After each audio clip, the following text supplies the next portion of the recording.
Hello, family and friends. Welcome back to another episode of Coffee with Cody. Today I'm recording this on Saturday, July 4th. It's been a long day already. Fun day though. I got up this morning, had breakfast, and then jumped in the bus for our community here, our transportation bus, and we rode in the parade. Myself and another gentleman by the name of Leonard. We waved our flag, and the director and his wife and son rode with us, along with the bus driver Al. James and his son went out and handed out the candy. This was by far, they say, the biggest parade that Greeley's ever experienced, probably due to the fact that it's the 250th anniversary. There was over 150 entries in the parade. We were entry 118, so we were way in the back. And it took us a while before we got started. But once we got started, it was a pretty good time. I took some video. I don't think I'll include it in this here. Today is basically we're going to be talking about our first tour of duty at Eastern Montana College in Billings. But anyway, to get back on the 4th of July, it's been a good day. We had a barbecue here, and then I went over to Brittany's and Jesus's and had a little barbecue with them. So it's been a barbecue day all the way around. Now I'm just sitting here having some coffee. Actually, I'm having some tea. And I will be going outside my patio right out the door here and watching the fireworks shoot from the Calgary, or not the Calgary, the Greeley Stampede Rodeo Arena where they shoot the fireworks from.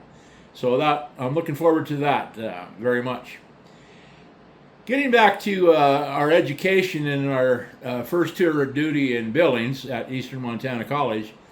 If you'll recall, I left Butte spring. It would have been spring semester of 1975. I played football in '74, the fall of '74. Again, not ready for school. Still sowing some oats. Met a lot of good people there. Came to school in Billings. Actually, I went to school and started there in January of '77. That was about 6 months after my dad had passed away. I kicked around for a while. That was not a real good time in my life. In fact, I had some struggles with my mom and myself, seeing eye to eye on some things, so we got past that anyway. But she convinced me to go back to school, and so I did. I went back to school January of '77. I started in Billings at Eastern Montana College. I transferred those credits that I had from Butte, albeit not real good ones, but I did transfer my chemistry classes, which helped for my science requirements for college graduation. I also had the calculus class, 1 credit of math. And so I don't remember what classes I took. Long time ago. All I can tell you is that throughout the course of my college education, I had over 400 credits of grades, and I ended up earning a Bachelor of Science in Education with an accounting major in business. I had minors in math, English, speech communications, and information technology. So, as we go through here, you'll see that I put some years in, some not so good years. On my transcript, there's a lot of R's for repeating the class over. But anyway, I got here in January of '77. I was scheduled to bunk at the 5th floor at Petro Hall at Eastern Montana College. And again, out on my own, not being ready for school. First thing I did was, well, we go back to that marijuana scene. I brought some with me to the college. from Poplar, the Poplar River Powerweed, we called it, and it was. But on the 5th floor of Petro, I ended up running into some boys from Butte. And of course, they found out that I had played at Tech. They also found out that I was at the Naval Academy Prep School. Now, everybody from Butte knows that everybody in Butte has been given a nickname from somebody somewhere. So everybody sports a nickname. A couple of the first fellows that I met on the 5th floor, I met Pat Mangan, who they call Mangs. There was John Joseph, Pedro. Timmy Holland was Bear. Randy Boyson was Cleats. I could go on and on and on. Jack Daly, I don't remember what the nickname for him was. Dan Conan was Coco. Just a bunch of fellas that I met.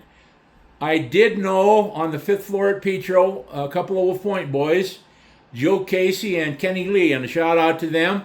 They kind of helped me out and showed me some of the ropes and introduced me to some of the people. My first roommate was a kid from Forsyth named Sean something. Strange fellow, long blonde hair. He had Scottish heritage. He wore a kilt.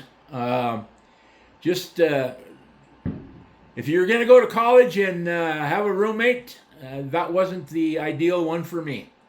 But anyway, we went to college and got squared away, got enrolled in classes. I had every intention on being a good a good student, but as time went on and we met more and more friends that imbibed with me, it took us a while to get through what marijuana I brought from Poplar, but the boys sure enjoyed me, and they gave me my own nickname. At the time, I don't know if you remember, but there was a group by the name of Commander Cody and the Lost Planet Airmen, and their big song was Hot Rod Lincoln. Well, I became Commander Cody to a lot of people. I still, to this day, if you go on Facebook, you'll see people calling me Commander.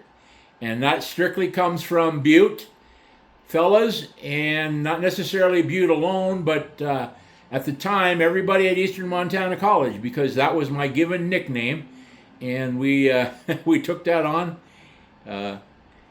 I didn't have the Lost Planet Airmen, but those airmen were college airmen.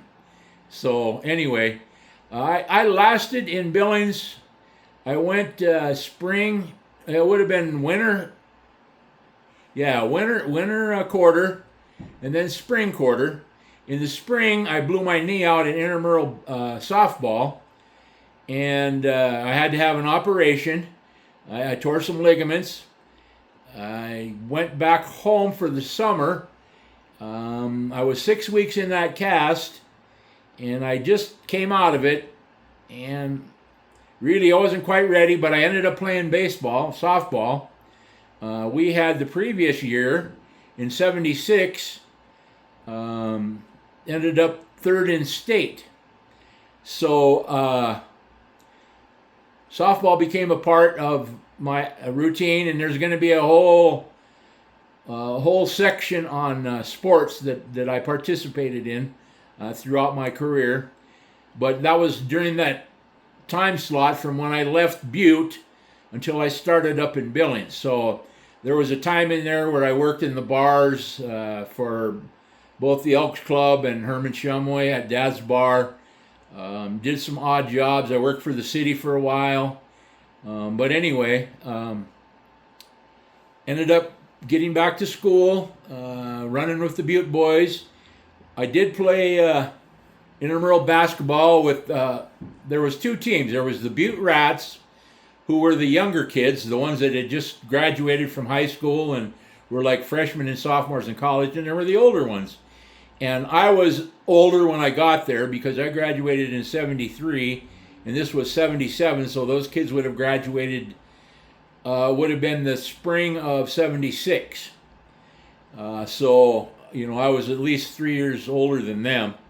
And anyway, I was on the Butte Rat Pilots, and that was the team that I played for in intramurals. Did some refereeing for intramurals. I was a little spending money for the bars. Couple of bars that we hung out at. The one right close to campus was the Red Door. That was one of the first ones that I encountered. They had a 50-cent Schlitz night. And Schlitz was not my favorite beer, but 50 cents was a good price. We also learned later on down the 27th Avenue, there was a house full of wild hooligans, I should say. A couple of fellas from there that I remember, Keith Baxter, Ron Moodry, Jeff Bubbles Walters. Like they all had nicknames. Everybody was given a nickname, and we had a big garbage can party where you brought a bottle of something and dumped it in a big garbage can with a lot of fruit punch and stuff, and that was not a good time for me. That was my first encounter with that kind of deal. I was basically a beer guy up to that point. Maybe once in a while a little bit of Jack Daniels, but certainly not the the fruit punch or whatever they call that. I don't know. There's a specific name they have it, but I don't remember. But anyway, Lord, I woke up with a pounding headache after that one. Opposite, my feet were laying on my pillow and my head was where my feet go, and it was a bad scene back at the dorm. Of course, that roommate didn't appreciate that too well, because I'm sure that we left that room smelling pretty ripe. So anyway, plugging along, going to school. I went home for the summer of '77 and played softball.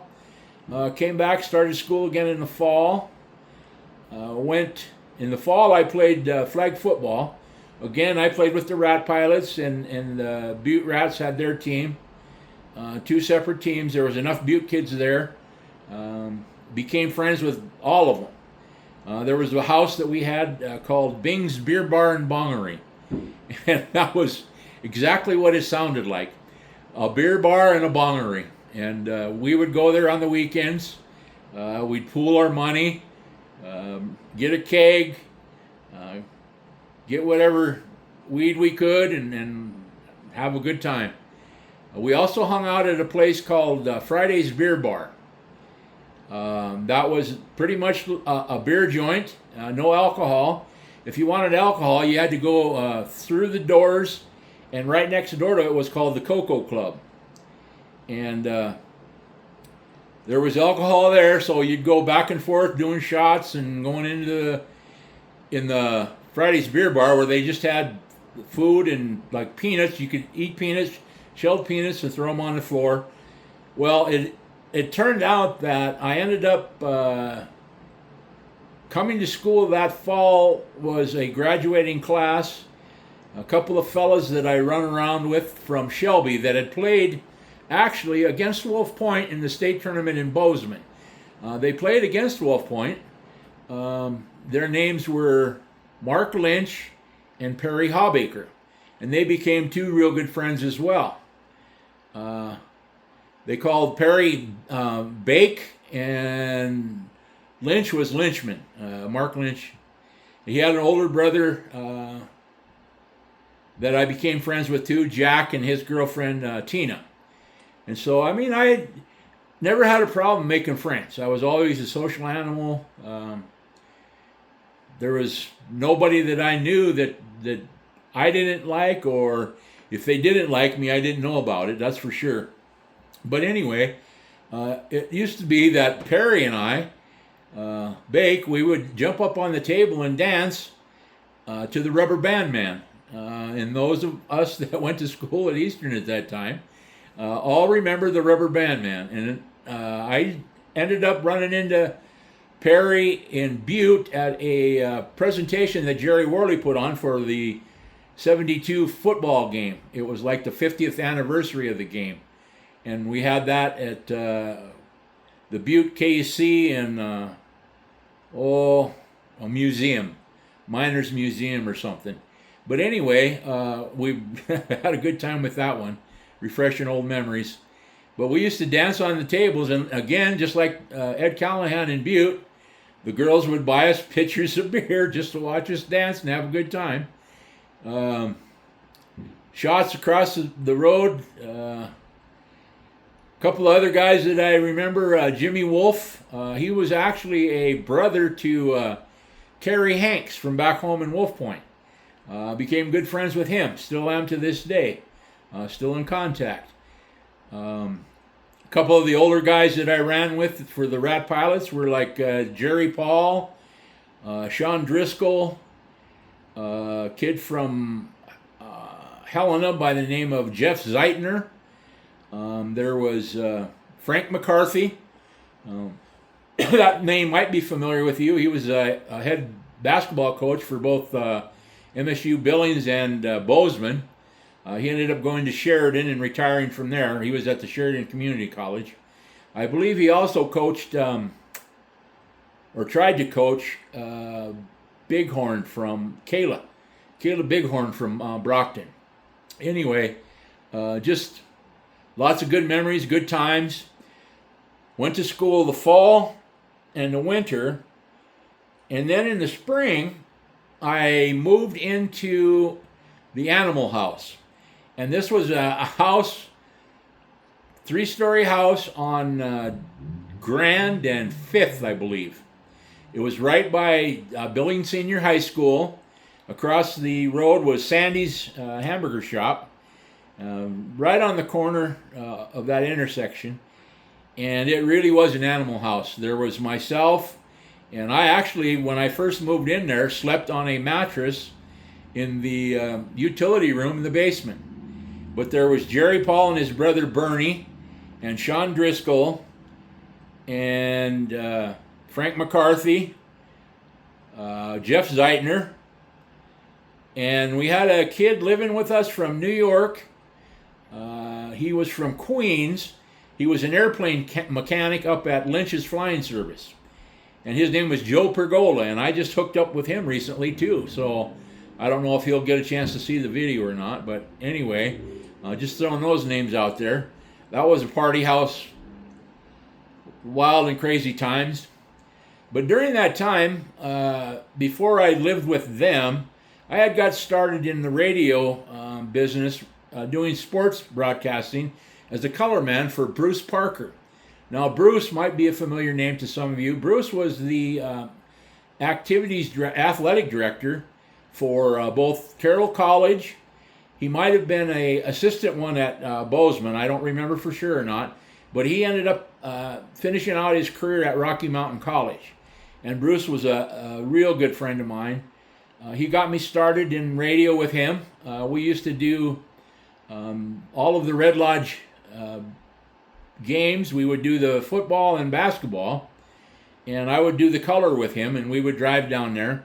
Well, Bruce ended up, he was at the same time working for Cook Radio and doing Billings sports broadcasting for their sports teams. I believe it was senior. I don't know if it was for West, but he also did, he was on Northern Broadcasting System as the sports guy. He was the head of Rocky Erickson. So Bruce was on that network for a while. And through that radio action, I was able to take over the play-by-play for the Red Lodge team, and I broadcast both football and basketball. Well, this one particular time in basketball, I'm broadcasting a tournament in Red Lodge. No, not Red Lodge, but Huntley Project. It was Huntley Project and Red Lodge were playing Columbus and Absaroka. And it was a round robin. And I thought, I didn't know that it was round robin. So like the first night, Red Lodge played, I don't remember if it was Absaroka or Columbus, but they won. And so Red Lodge, I assumed, was playing in the evening game the next night. Well, as it turned out, Red Lodge was playing in the first game because the games were at 5 and 7 or something like that.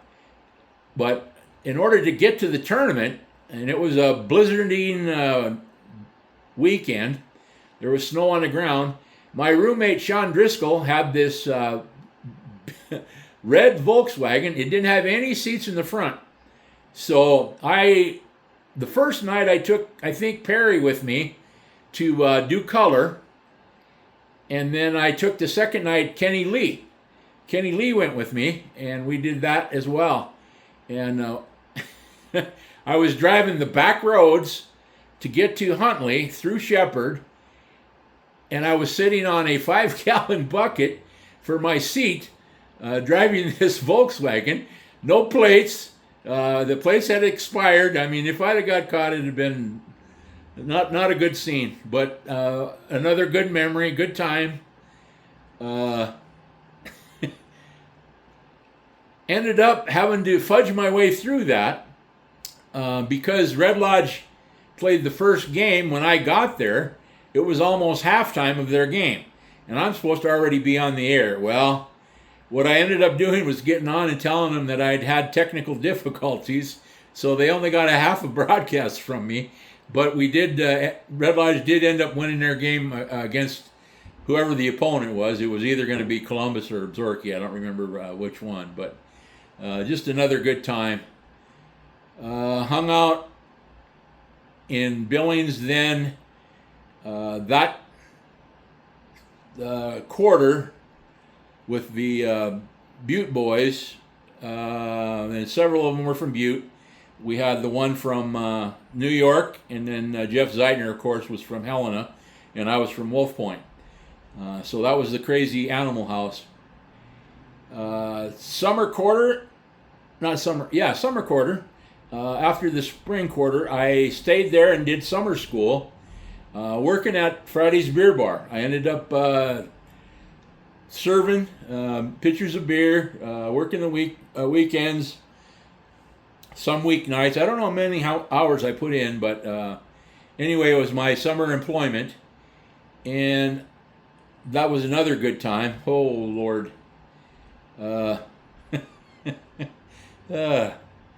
We ended up, for my birthday, at the same time, it was, my birthday was in September, and it was at the tail end of the Mustangs League. Or maybe it wasn't my birthday, maybe it was somebody else, maybe it was 4th of July.